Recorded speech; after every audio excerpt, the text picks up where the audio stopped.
మీరు వినే ఉంటారు సన్లైట్ భూమిపై పడనీయకుండా రిఫ్లెక్ట్ అయ్యేలా చేస్తున్నారని, ఇంకా క్లౌడ్ బస్టింగ్ చేస్తున్నారని. ఇదంతా ఏందో క్లియర్ గా చెప్తా వినండి. వీళ్ళకి సన్లైట్ ని బ్యాక్ పంపేయాలన్న థాట్ ఎలా వచ్చిందంటే, ఫిలిప్పీన్స్ లో ఒక వాల్కానిక్ ఎరప్ట్ అయింది. దీని వల్ల 20 million ton sulphur dioxide atmosphere లో మొత్తం కలిసిపోయింది. ఇది చాలా పెద్ద ఎరప్షన్. రిలీజ్ అయిన స్పోర్ట్ ఒక పెద్ద లేయర్ లెక్క ఫామ్ అయింది. ఈ లేయర్ సన్లైట్ ని రిఫ్లెక్ట్ అయ్యి రివర్స్ పోయేలా చేస్తుంది. దీని వల్ల 15 months మన ఎర్త్ టెంపరేచర్ 0.6 degrees కి వెళ్ళింది. ఇప్పుడు దీని సోలార్ జియో ఇంజనీరింగ్ పేరుతోటి మళ్ళీ అదే చేయాలని చూస్తున్నారు. మన ఆకాశంలో జెట్స్ తోటి సల్ఫర్ డైఆక్సైడ్ ఇంకా వేరే కెమికల్స్ కలిపి ఒక లేయర్ లెక్క ఫామ్ చేస్తున్నారు. దీని వల్ల మొత్తం క్లైమేట్ అంతా చేంజ్ అయిపోతుంది.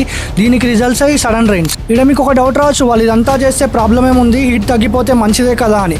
కానీ దీని డార్క్ సైడ్ కూడా ఒకటి ఉంది, అదేందో చెప్తా వినండి. ఇఫ్ సడన్ గా సన్లైట్ తగ్గిపోతే మాన్సూన్ ప్యాటర్న్ మొత్తం చేంజ్ అయిపోతుంది. పడితే మొత్తం వర్షాలే పడతాయి, లేకపోతే మొత్తం డ్రై స్టేట్ అయిపోతుంది.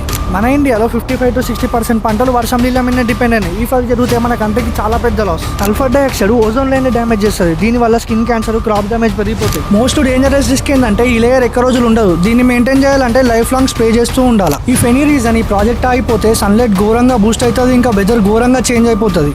ఇదేమన్నా అయితే ఆ బిలియనియర్స్ అందరూ 24/7 చల్లగా ఏసీలో కూర్చుంటారు. కానీ గ్రౌండ్ లో ప్రాబ్లం ఫేస్ చేయాల్సింది అయితే మనమే కదా. ప్రాబ్లం ఏంటంటే సన్లైట్ ని తక్కువ చేయడం పర్మనెంట్ సొల్యూషన్ కాదు. దీనికి పర్మనెంట్ సొల్యూషన్ ఏంటంటే పొల్యూషన్ ని తక్కువ చేయడం. వీళ్ళు ఇది చెయ్యరు, ఎందుకంటే వీళ్ళు ఇది చేస్తే వీళ్ళు నడిపే పెద్ద పెద్ద కంపెనీస్ అన్ని క్లోజ్ చేయాల్సి వస్తుంది. కాబట్టి వీళ్ళందరిలో పబ్లిక్ బిల్ గేట్స్ ఎందుకు తిడుతున్నారు అంటే, ఈ ప్రోగ్రామ్ కి ఫండింగ్ మొత్తం ఇస్తుంది బిల్ గేట్సే. And 2024 due to mass protest ఈ ప్రోగ్రామ్ నాపేసిర్రు. ఇప్పుడు ఇది చేయడం స్టార్ట్ చేసిర్రు ఈవెన్ మన కంట్రీలో కూడా.